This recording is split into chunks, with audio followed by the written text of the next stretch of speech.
Hello दोस्तों, Shankar Singh classes में आपका स्वागत है। आज हम बिहार बोर्ड परीक्षा 2023 के लिए very very important objective question लेकर आए हैं। मैथ का है जो कि 25 सवाल है। यहाँ पर 25 है, लेकिन इसमें कितना 28 सवाल का हम सोल्यूशन करवाएंगे। 25 सवाल ये बार बार परीक्षा में क्या होते हैं, पूछे जाते हैं। ये परीक्षा में क्या होता है, बार बार परीक्षा में पूछे जाते हैं, इसलिए हम ये वीडियो लेकर आए हैं। मैथ का ये ऑब्जेक्टिव सवाल है, इसमें हम इसका सॉल्यूशन भी देखेंगे और ये आपको बोर्ड एग्जाम के दृष्टिकोण से आपको बहुत ही फायदा मिलेगा। अगर आप नए हो तो चैनल को सब्सक्राइब कर दें और शेयर करें अपने दोस्तों को, ताकि आपके दोस्त को भी फायदा हो जाए इस वीडियो से। तो पहला सवाल है, पहला सवाल क्या है, निम्नलिखित में से कौन परिमेय संख्या है। निम्नलिखित में कौन क्या है, परिमेय संख्या है। तो देखो इसको किस तरह से पहचानेंगे। क्या बोला है, परिमेय संख्या। परिमेय संख्या को क्या बोलते हैं, रेशनल नंबर बोलते हैं। इंग्लिश में क्या बोलते हैं, रेशनल नंबर। तो पहला ऑप्शन क्या है, √3। तो √3, रूट के अंदर क्या है, 3 है, तो ये क्या हो जाएगा, अपरिमेय संख्या होगा, तो ये ऑप्शन नहीं होगा। बी नंबर ऑप्शन देखो क्या है, ये √2 है और ये √2 कट जाएगा, तो बचेगा क्या, सिर्फ 2 बचेगा। और 2 हमारा क्या है, 2 हमारा क्या है, परिमेय संख्या है। 2 हमारा क्या है, परिमेय संख्या है, तो इसलिए इसका राइट आंसर क्या हो जाएगा, बी हो जाएगा। इसका राइट आंसर क्या हो जाएगा, बी हो जाएगा। अब अगले सवाल की ओर बढ़ते हैं। सवाल नंबर 2। सवाल नंबर 2 देखो क्या है, इसमें बोला गया है कि यूक्लिड विभाजन एल्गोरिदम दो धनात्मक पूर्णांकों के निम्न किसे परिकलित करने की तकनीक है। तो बोल रहा है यूक्लिड विभाजन एल्गोरिदम दो धनात्मक पूर्णांक है, इनमें से किसको परिकलित करने का तकनीक है, तो वो होता है मोसो। इसको आपको ध्यान रखना, ये क्या होता है, मोसो। क्या हो जाएगा, मोसो। मोसो कहने का मतलब एचसीएफ, लसा कहने का मतलब एलसीएम, मोसो कहने का मतलब क्या है, एचसीएफ। ओके। अब अगले सवाल की ओर बढ़ते हैं। सवाल नंबर 3, और ये क्या है, बोर्ड एग्जाम में पूछा गया सवाल है, देख सकते हो 2011 में पूछा गया है सवाल। सवाल नंबर 3, ये क्या है, दो परिमेय संख्याओं के बीच कितनी परिमेय संख्या हो सकती है। दो परिमेय संख्याओं के बीच कितनी परिमेय संख्या हो सकती है, यही पूछा है। तो समझो, अगर मान लो आपसे कोई पूछ दिया कि 3 और 4 के बीच कितना परिमेय संख्या है, तो आप पढ़े हो कि 3 और 4 या दो कोई भी संख्या हो, उसके बीच जो होता है क्या होता है, अनंत परिमेय संख्या होता है। क्या होता है, अनंत परिमेय संख्या। 1 2 3 नहीं, अनंत होगा। इसका राइट ऑप्शन क्या होगा, डी। इसका राइट ऑप्शन डी होगा। अब क्वेश्चन नंबर 4 देखते हैं। सवाल नंबर 4 क्या है, √2 एक है, √2 एक है, क्या है ये देखना है। परिमेय संख्या है, अपरिमेय संख्या है, प्राकृत संख्या है, या इनमें से कोई नहीं। तो क्या हो जाएगा, अपरिमेय संख्या। क्या हो जाएगा, अपरिमेय संख्या। और ये 2012 में भी पूछा है, 2015 में भी पूछा है, इसलिए बोर्ड के लिए ये बहुत ही इंपॉर्टेंट है। ठीक है, टोटल जितना भी सवाल करवा रहे हैं सभी बोर्ड के लिए क्या है, इम्पोर्टेंट है। आपको सबको ध्यान में रखना है। सवाल सवाल नंबर 5 देखना है। 5 देखो क्या कहता है सवाल। सवाल कह रहा है कि घात 1 वाले बहुपद कहलाते हैं। एक घात, ये कह रहा है कि अगर कोई संख्या, अगर x के पावर 1 है, इसका मतलब क्या है, 1। यहाँ पर देख सकते हैं 2x के पावर क्या है, 1 है। तो कह रहा है कि अगर कोई किसी के पावर घात क्या है, 1 है, तो कैसा बहुपद कहलाएगा, द्विघात बहुपद कहलाएगा, या त्रिघात बहुपद कहलाएगा, बहुपद ही नहीं कहलाएगा, या रैखिक बहुपद कहलाएगा। तो आप डिफिनीशन पढ़े होंगे कि एक घात वाले बहुपद को क्या बोलते हैं, रैखिक बहुपद। क्या बोलते हैं, रैखिक बहुपद। तो 5 का आंसर क्या हो जाएगा, सी। किसी को परेशानी। अब देखते हैं छठा नंबर सवाल। छठा नंबर सवाल क्या है कि त्रिघात बहुपद, छठा नंबर सवाल क्या है, त्रिघात बहुपद का सबसे व्यापक रूप। क्या बोला है? त्रिघात बहुपद का सबसे व्यापक रूप। तो त्रिघात बहुपद के मतलब क्या होता है? तीन घात है, जिसके पावर तीन घात है सबसे ज़्यादा, वही हो जाएगा त्रिघात बहुपद। तो यहाँ पर देखो ऑप्शन नंबर सी में क्या है, एक्स के पावर 3 बी एक्स के पावर 2 प्लस सी एक्स के पावर 1 प्लस डी, यही होता है त्रिघात बहुपद का, यही होता है व्यापक रूप होता है यही। इसको आपको ध्यान रखना, हमेशा बोर्ड एग्जाम में पूछे जाते हैं। ठीक है, अब बढ़ते हैं सवाल नंबर 7 की ओर। सवाल नंबर 7 क्या है, कौन रेखीय बहुपद व्यंजन है? कौन रेखीय बहुपद व्यंजन है? रेखीय बहुपद व्यंजन अभी बताएं, रेखीय जिसके पावर घात, किसी के पावर घात 1 हो वो क्या कहलाते हैं? रेखीय बहुपद कहलाते हैं। तो यहाँ पर ऑप्शन नंबर देख लो, इसके भी पावर क्या है? 2 है, इसके पावर 3 है, इसके पावर 2 है, तो क्या होगा answer? Option number 1, option number 1। किसी को दिक्कत? ये भी बोर्ड एग्जाम में पूछे गए सवाल हैं। अब देखते हैं सवाल नंबर 8 क्या है। सवाल नंबर 8, चार घात वाले बहुपद, चार घात वाले बहुपद डैश कहलाते हैं। तो चार घात वाले बहुपद क्या कहलाते हैं? रैखिक बहुपद कहलाते हैं। तो होगा एक घात रहेगा तब ना रैखिक, त्रिघात मतलब 3, आई बोल रहा है चतुर्घात, तो यही इसका राइट आंसर होगा, चतुर्घात बहुपद कहलाते। चार घात वाले बहुपद को क्या बोलते हैं? चतुर्घात बहुपद। अब बढ़ते हैं सवाल नंबर 9, दिए गए एपी 12 17 22 27 डॉट का पहला पद तथा सार्वंतर क्या होगा? यही पूछा है, पहला पद और सार्वंतर। हम जानते हैं कि शुरू में जो है वही हो जाता है पहला पद, तो ए बराबर क्या हो जाएगा? 12, ए बराबर 12 हो जाएगा।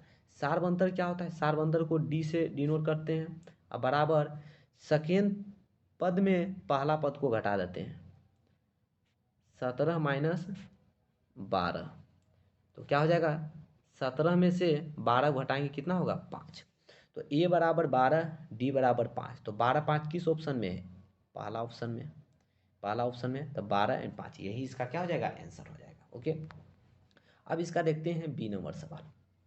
इसका देखते हैं बी नंबर सवाल क्या है, AP 3 3 + √2 3 + 2 इंटू √2 3 + 3 √2 डॉट सार्व अंतर क्या होगा? सार्व अंतर पूछा है, मतलब डिफरेंस पूछा है। सार्व अंतर मतलब दो संख्या के बीच डिफरेंस पूछा है, अंतर। तो देखो क्या करेंगे हम, तो इसमें भी करेंगे क्या, क्या पूछा है? डी बराबर, तो क्या है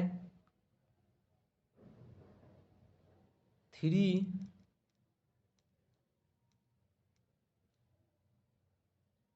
+ √2, यही नहीं, देख लो यहाँ पर 3 + √2 क्या है? 3 माइनस क्या कर देंगे? 3, तो क्या हो जाएगा?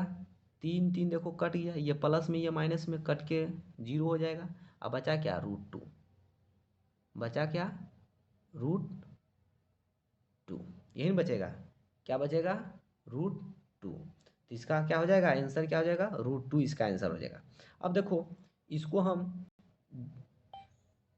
दूसर से क्या करते हैं? दूसरे वाले से करते हैं, ये हुआ। अब क्या करते हैं, इसको डी वाले जो है इसको देखो 3 + 2 √2, ये 3 + 2 √2 में इसको घटाते हैं, देखते हैं कि आता है कि नहीं। तो 3 + √2 ये ब्रैकेट में हो जाएगा। अब देखो 3 + 2 √2 माइनस 3 माइनस माइनस क्या हो जाएगा? सॉरी माइनस प्लस माइनस क्या हो जाएगा? √2, देखना 3 3 कट गया, 3 3 क्या हो गया? कट गया। अब देखो यहाँ क्या है? 2 √2 है, यहाँ पर 1 √2 बोल सकते हैं, इसके आगे कुछ नहीं तो क्या है? 1 है। तो बताओ 2 में से 1 जाएगा तो 1 बचेगा, और ये क्या है? √2, तो सिर्फ क्या बचेगा? √2। या इसे भी बोल सकते हैं 2 √2 में, इसको ऐसे भी बोल सकते हैं कि 2 √2 में 1√2 चल जाएगा तो क्या बचेगा, 1√2 बचेगा। तो उसमें भी तो आया था √2, तो इसका राइट आंसर क्या होगा, ऑप्शन नहीं दिया हुआ, इसका क्या हो जाएगा, √2। ओके, इसका क्या हो जाएगा, √2। अब देखते हैं सवाल नंबर 10। ये भी देखो सवाल नंबर 10 2012 में पूछा गया सवाल है। 2012 में क्या है, पूछा गया सवाल है। क्या है, समांतर श्रेणी 2 7 12 डोडो का 10वां पद पूछा है। तो 10वां पद निकालने के लिए एक फार्मूला होता है,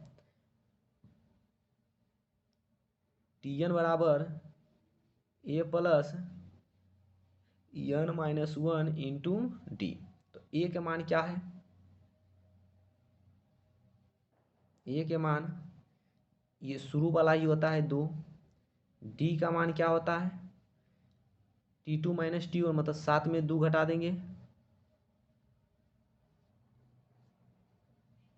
क्या हो जाएगा, 5। क्या हो जाएगा, 5।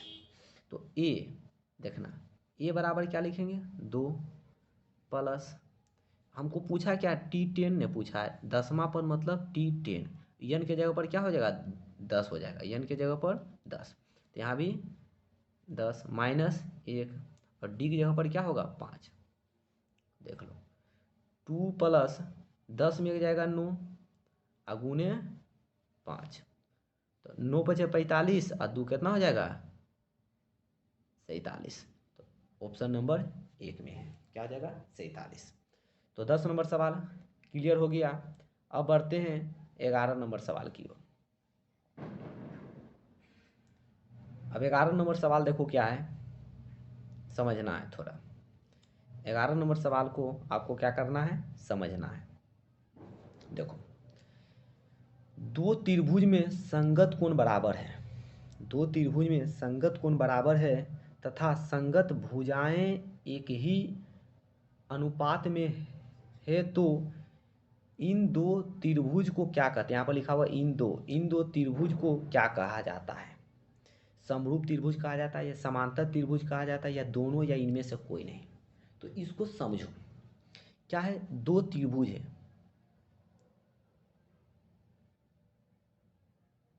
ठीक है, दो त्रिभुज है, मान लो इसका नाम है ए बी सी, इसका नाम मान लो ई एफ ई एफ क्या है, जी है। ओके, ई एफ जी है। अब क्या है, बोला है इसमें क्या है, ये है, इसमें बोला है क्या, कि दो त्रिभुज में संगत कोण बराबर, संगत कोण बराबर करने मतलब ये कोण बराबर है, संगत कोण ये कोण बराबर है, ये कोण बराबर है, ठीक है, संगत कोण करने का मतलब ये है। अब बोल रहा है कि भुजा एक ही अनुपात में है, भुजा क्या है, भुजा मतलब ये ए बी ई एफ एक ही बड़ा अनुपात में है, B C E F G संगत भुजा यही नहीं, इसका बी सी का संगत कौन है, एफ जी है, और ए सी का कौन है, ई जी। ये क्या है, एक ही अनुपात में है। जब ऐसा कुछ कंडीशन आ जाए तो ये कौन सा त्रिभुज कहलाते हैं, समरूप त्रिभुज। कौन सा हो जाएगा, समरूप त्रिभुज। अब बढ़ते हैं सवाल नंबर 11 की ओर, सॉरी 11 हो गया, 12 की ओर। 12 देखो क्या है, 12 में देखो क्या करना है हमको, कि यदि एक त्रिभुज के एक कोण की समद्विभाजक रेखा त्रिभुज की मध्यिका हो तो यह त्रिभुज डैश होगा। कहने का मतलब है क्या, कि एक त्रिभुज है, एक कोण से एक समद्विभाजित कोई रेखा है, समद्विभाजित रेखा, तो क्या हो, ये मध्यिका का काम करता है, क्योंकि इसको भी आधा बार दिया, इसको भी आधा बार देता है। तो ये कौन सा त्रिभुज कहलाता है, तो ये जो होता है समद्विबाहु त्रिभुज कहलाएगा। ये कौन सा कहलाएगा, समद्विबाहु त्रिभुज। अब बढ़ते हैं सवाल नंबर 13 की ओर। सवाल नंबर 13 देखो क्या है, सवाल नंबर 13 पर आपको विशेष रूप से ध्यान देना है, क्योंकि ये सवाल हमेशा बोर्ड एग्जाम में पूछे जाते हैं। ठीक है, हमेशा बोर्ड एग्जाम में क्या होता है, पूछे जाते हैं। तो क्या बोला है कि किसी बिंदु की एक्स अक्ष से दूरी, उस बिंदु को क्या कहलाते हैं। अगर आपको एक्स अक्ष से दूरी पूछे तो उसको कोटि बोलते हैं, उसको क्या बोलेंगे, कोटि। अगर यही यहाँ बोलता बाई अक्ष से दूरी उस बिंदु को क्या बोलते हैं, तो उसको भुज बोलेंगे, उसको क्या बोलेंगे, भुज। ओके, अब आगे बढ़ो। P into x one comma by one और Q into x two comma by two के बीच की दूरी क्या होगा। तो बीच के दूरी का फार्मूला आप जानते हो कि x one under root x one minus x two का whole square plus y one minus y two का होल स्क्वायर होता है। या ऐसे भी बोल सकते हैं under root x two minus x one का whole square plus y two minus y two के होल स्क्वायर। तो ये दोनों फार्मूला क्या है, सही है। तो दोनों जब फार्मूला सही है तो ऐसा नहीं कि आप कोई भी एगो, जैसे मान लो आपको मन गया 2 ही मार के आ जाते हैं तो ऑप्शन नंबर 2 मार के आ जाना है, तो क्या हो जाएगा, वहाँ गलत कर देगा। तो देखो इसको, इसका ऑप्शन आप देखो, इसका ऑप्शन क्या दिया हुआ है, 1 2 3 में क्या है, दोनों। इसका कहने का मतलब है कि दोनों सही है तो आपको ऑप्शन नंबर 3 मारना है। क्या मारना है आपको, ऑप्शन नंबर 3, ये होगा आपका राइट आंसर। मतलब इसका दोनों आंसर होगा, ये भी होगा, ये भी होगा, लेकिन इसको 3 नंबर में मारना है क्योंकि यहाँ पर दे दिया है कि दोनों सही है। ठीक है, अब बढ़ते हैं 15 नंबर सवाल की ओर। 15 नंबर सवाल में देखो क्या है। 15 नंबर सवाल में एक समकोण त्रिभुज में कर्ण का वर्ग शेष 2 भुजाओं के वर्गों के योग के बराबर होता है, इस प्रमेय को किसने प्रतिपादन किया। यहाँ पर क्या है, बराबर होता है, ये वाला लिखा हुआ है यहाँ पर। ठीक है, तो इस प्रमेय को किसने प्रतिपादन किया। तो नहीं कुछ लग रहा है पाइथागोरस प्रमेय है, ये देखो कुछ ऐसा, ये वाला फार्मूला, ये क्या है, समकोण त्रिभुज है। तो बोल रहा है कि इसका कर्ण का वर्ग, यहाँ पर मान लो इसका नाम दे दो ए बी सी दे दो। तो ये जानते हो क्या बोला है, यहाँ देखो 1 मिनट, ये कह रहा है कि इसका कर्ण देखो, कर्ण का वर्ग, कर्ण क्या, ए सी, यही नहीं है कर्ण, ए सी। तो बोला है क्या, कर्ण का वर्ग शेष 2 भुजाओं के, शेष 2 भुजा क्या है, ए बी प्लस और क्या है, बी सी है, बी सी, 2 भुजाओं के वर्गों का योग, दोनों को वर्ग में और दोनों को क्या करना है, जोड़ना है। और वो क्या होता है, बराबर होता है। वो क्या होते हैं, वो क्या होते हैं, बराबर होता है। वो क्या होता है, बराबर होता है। तो ऐसा रूल किसने दिए थे, ऐसा रूल पाइथागोरस प्रमेय दिए थे, पाइथागोरस साहब दिए थे, जिसको बोलते हैं पाइथागोरस प्रमेय बोलते हैं। अब बढ़ते हैं सवाल नंबर 16 की ओर। सवाल नंबर 16 में देखो क्या है, सवाल नंबर 16, इसको भी आपको बढ़िया से समझना है। ठीक है, ये देखो क्या है, सवाल 16 में समझना, सवाल नंबर 16 को आपको आपको समझना है। क्या है, बिंदु -4, 3 की स्थिति किस पाद में है। तो समझो यहाँ पर एक सवाल आया है और ये सवाल हमेशा बोर्ड एग्जाम में पूछ दिए जाते हैं, इस बार भी पूछेगा, जरूरी नहीं कि यही पूछेगा। तो अभी जो हम बताएंगे उससे क्या होगा, किसी भी तरह से पूछेगा तो आपको 1 नंबर रखा हुआ है। चलो ये इसको समझना है आपको, इसको आपको क्या करना है, समझना है। आप जानते हैं इसको एक्स बोलते हैं, इसको एक्स डैश बोलते हैं, इसको बाई बोलते हैं, इसको बाई डैश बोलते हैं। बोलोगे जी भैया, ये तो हम जानते हैं।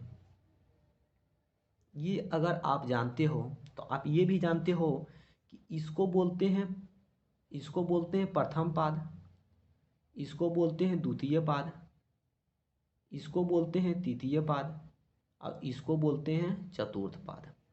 बोलोगे जी भैया ये भी जानते हैं। अगर नहीं जानते हो तो अभी जान गए होने। इसको प्रथम पाद बोलते हैं, इसको क्या बोलते हैं, द्वितीय पाद बोलते हैं,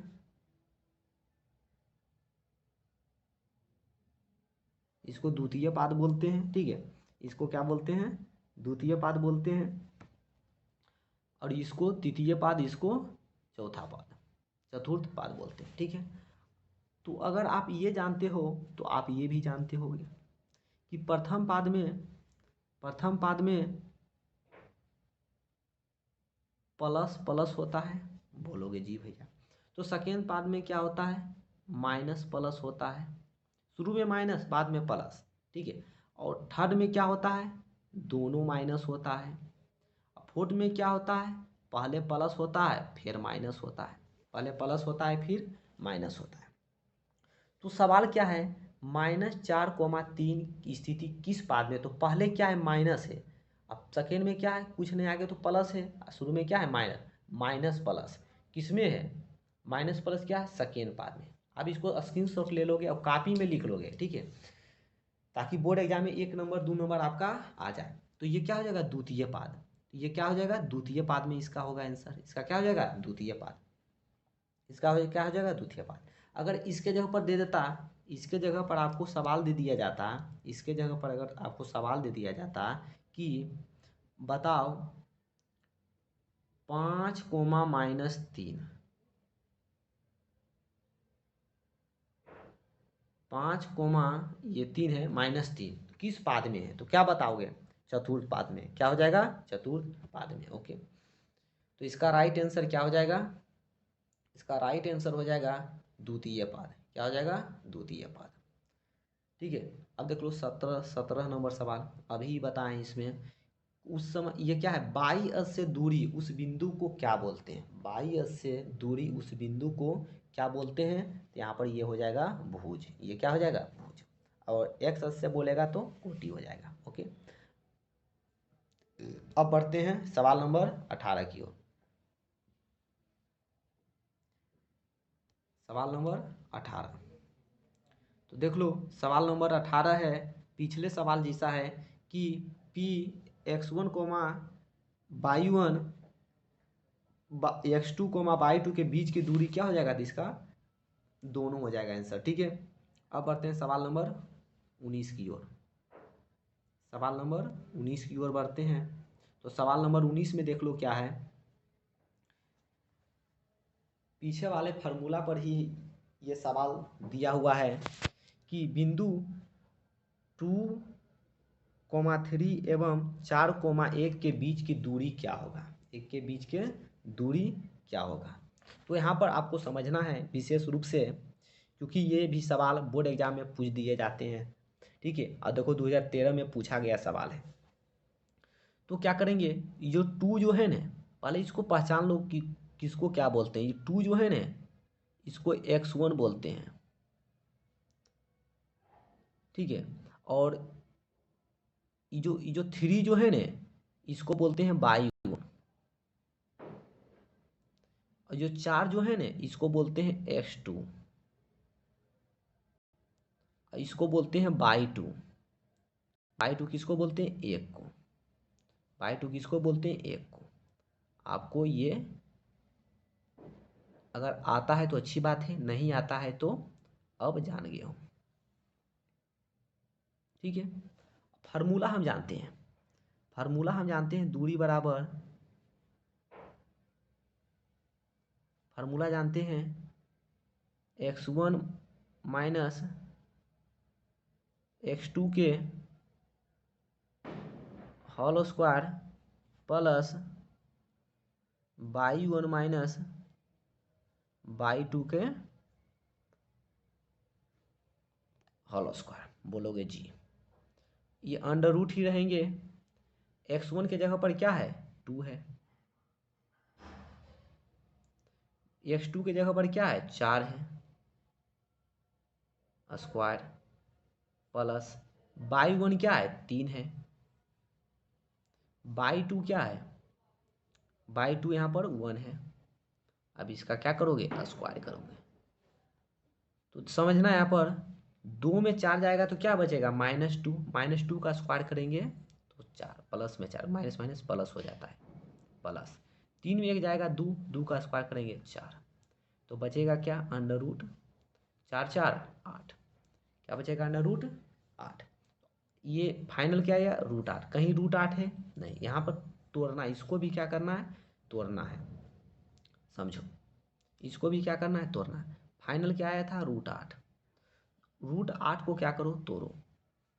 2 4 होगा, फिर से तोड़ो, 2 2।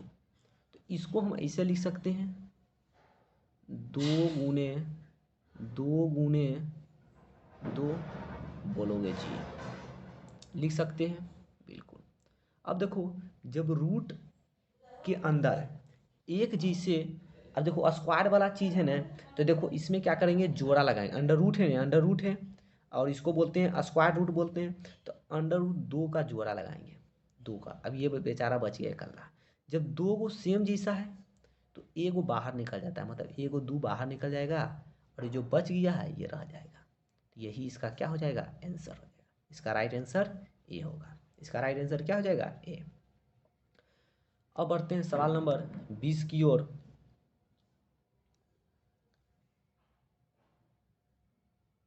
सवाल नंबर 20 में देखो क्या है।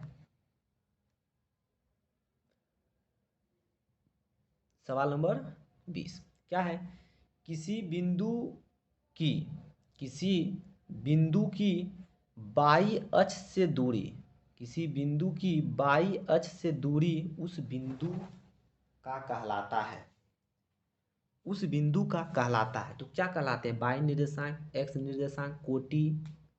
बस 3 ही ऑप्शन रहने दो।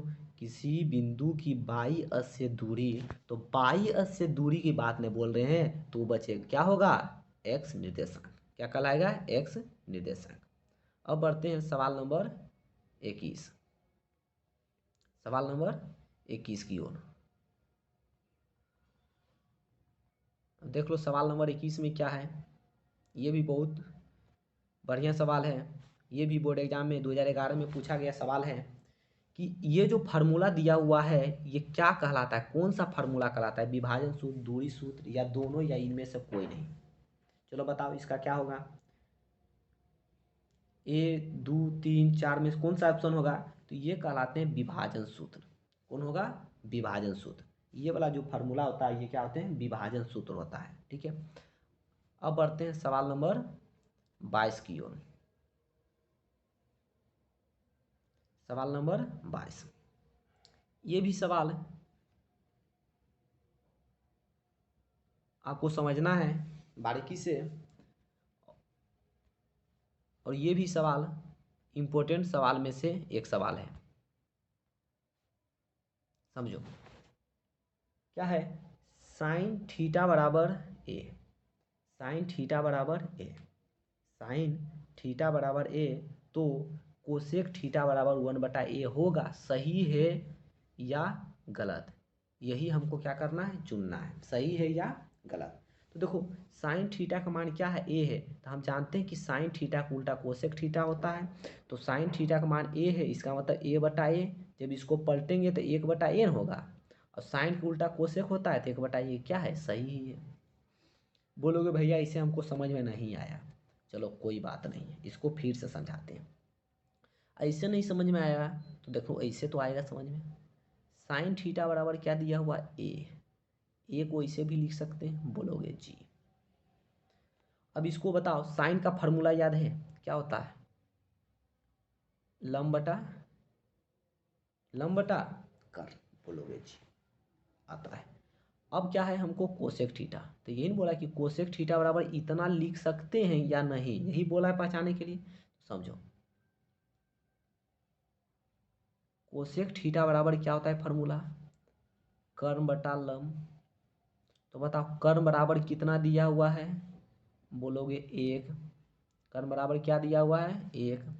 और लंब बराबर बताओ कितना दिया हुआ है, बोलोगे a।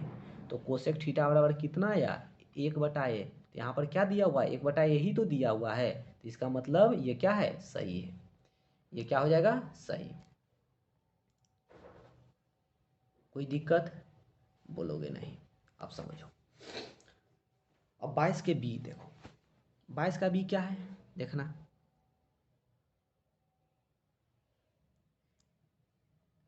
सेक थीटा बराबर 5/3 दिया हुआ है। सेक थीटा का फार्मूला क्या होता है, बोलोगे कर्म बटा आधार। क्या होता है, कर्म बटा आधार। कर्ण को H से डिनोट करते हैं, आधार को B से डिनोट करते हैं, ठीक है। तो कर्ण है, आधार है, तो क्या नहीं है, लंब। तो लंब का फार्मूला हम जानते हैं न, लंब का फार्मूला क्या होता है, अंडर रूट कर्ण स्क्वायर मतलब 5 का स्क्वायर माइनस आधार का स्क्वायर मतलब 3 का स्क्वायर, यही होगा। तो अंडर रूट 5 का स्क्वायर 25 और 3 का स्क्वायर 9, यही ना होगा। अब बताओ 25 में 9 घटाएंगे कितना होगा, 16, 16 जब हटाएंगे कितना होगा, 4, क्या होगा, 4, क्या हो जाएगा, 4। तो अब P बराबर क्या निकल गया, 4, P बराबर क्या हो जाएगा, 4। ये आपको ध्यान रखना है। देखो आगे कहानी को बढ़ाते हैं।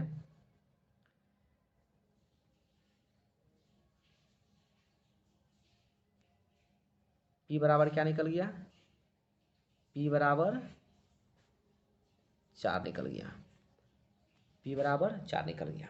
अब यहाँ पर क्या है कि कोसेक थीटा बराबर 3/5 सही है, देख लेते हैं।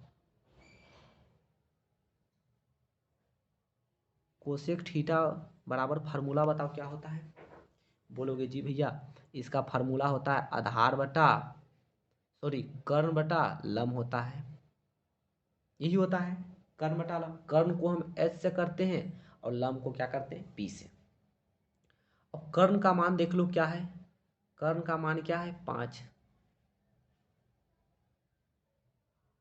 क्या है, 5। और लंब का मान क्या है, 4। तो क्या हो गया, 5/4। देखो 5/4 यहाँ, यहाँ 3/5 है, इसका मतलब ये क्या है, बी नंबर गलत है, ए नंबर क्या है, ए नंबर सही है, ए नंबर क्या है, सही है।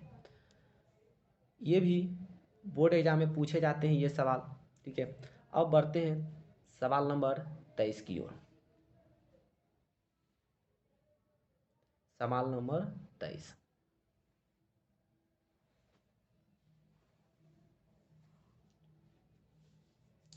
क्या है, tan 45 के मान ज्ञात कीजिए, tan 45 के मान ज्ञात कीजिए। तो हम जानते हैं tan 45 के मान क्या होता है, 1 होता है।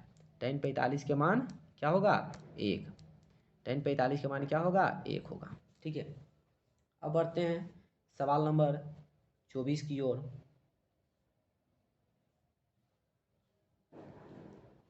सवाल नंबर 24 बहुत ही बढ़िया सवाल है, बहुत ही क्या है, बढ़िया सवाल है, समझना।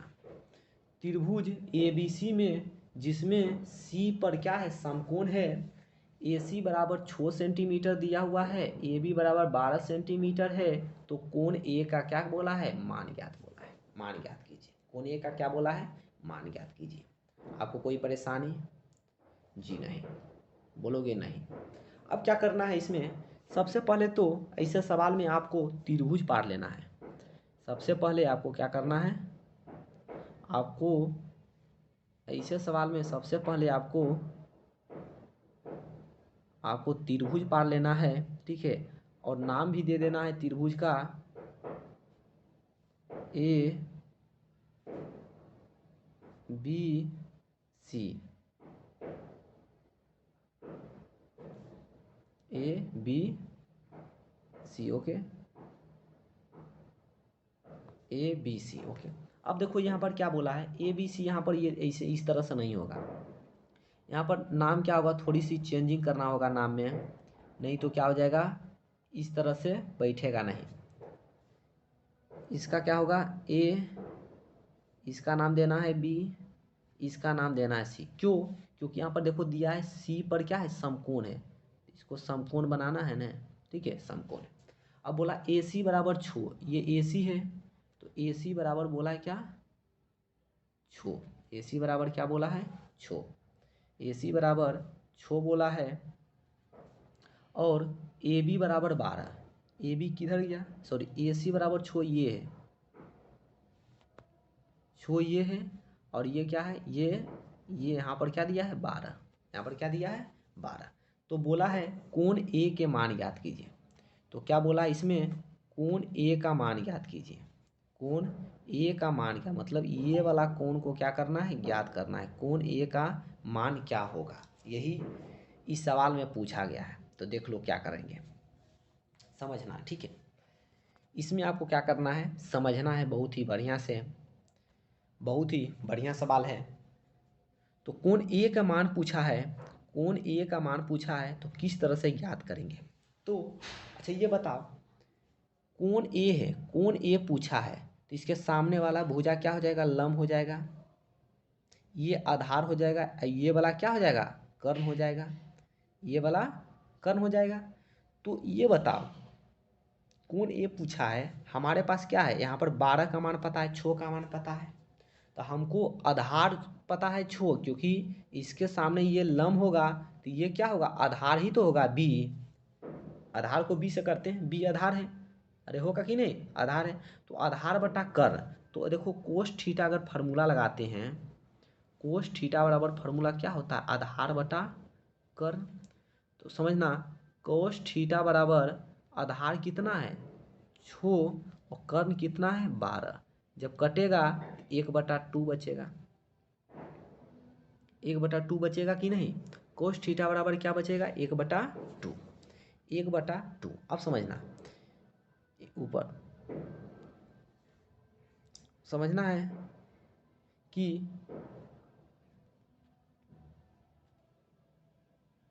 आपको समझना है कि यहाँ पर क्या है, कोस थीटा बराबर क्या आया है, कोस थीटा बराबर क्या आया है, 1/2, क्या आया है 1/2। अब देखो ये सब समझ, कोस थीटा बराबर 1/2 आया है ना, बस आपको यहीं से आगे समझना है, ठीक है। कोस थीटा बराबर 1/2 है, तो यहीं से आपको क्या करना है, आगे समझना है। यहाँ देखना, कोस थीटा बराबर 1/2 आपको याद है, ध्यान रखना है। उसके बाद देखो, क्योंकि नीचे जगह नहीं है तो इसको मिटाना पड़ेगा हमको, ठीक है। तो देखो आ गया है, अब समझो,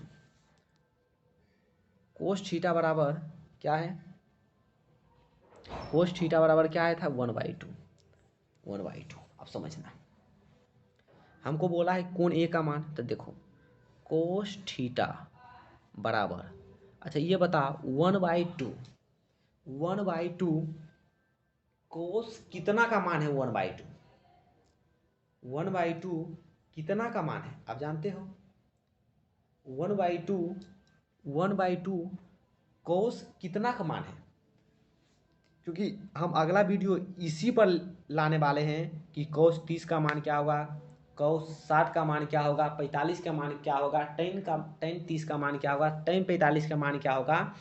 इसका वीडियो हम अगले वीडियो में लेकर आएंगे, ठीक है। तो उसको भी आप लोग देख लेना है। तो 1/2 जो होता है, अगर नहीं जानते हो तो जान लो, 1/2 जो होता है कोस 60 डिग्री का मान होता है। कितना होता है, कोस 60 डिग्री का मान होता है, 60 डिग्री का मान होता है, कितना होता है, कोस 60 डिग्री का मान होता है, ठीक है।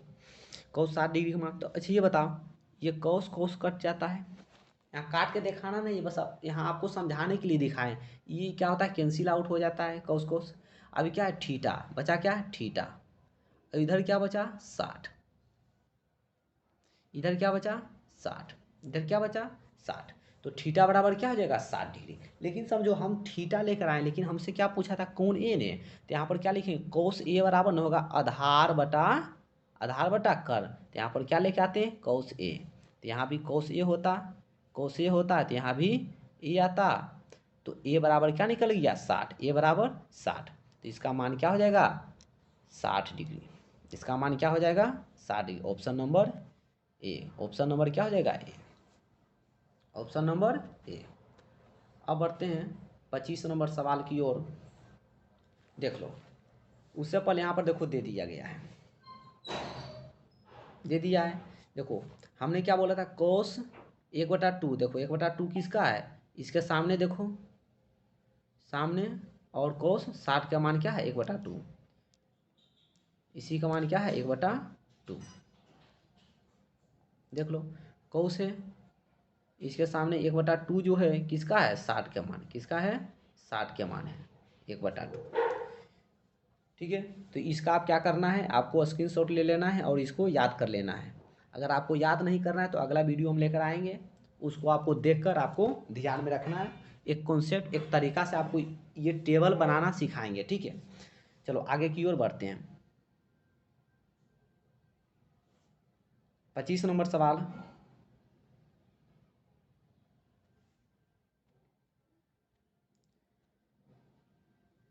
देखो 25 नंबर सवाल क्या है, 25 का ए। देखो क्या, नीचे दिए गए प्रश्नों में प्रत्येक प्रश्न के 4 विकल्प हैं जिनमें केवल एक सही है, और विकल्प को सुने। सही विकल्प को क्या करना है, चुनना है। तो tan 60 का मान क्या होगा, अभी टेबल बताए ना उसी से है। tan 60 का मान पूछा है, क्या होगा। तो tan 60 का मान पूछा है, क्या होगा। तो इसका आंसर क्या हो जाएगा, चलो बताओ फटाक सा।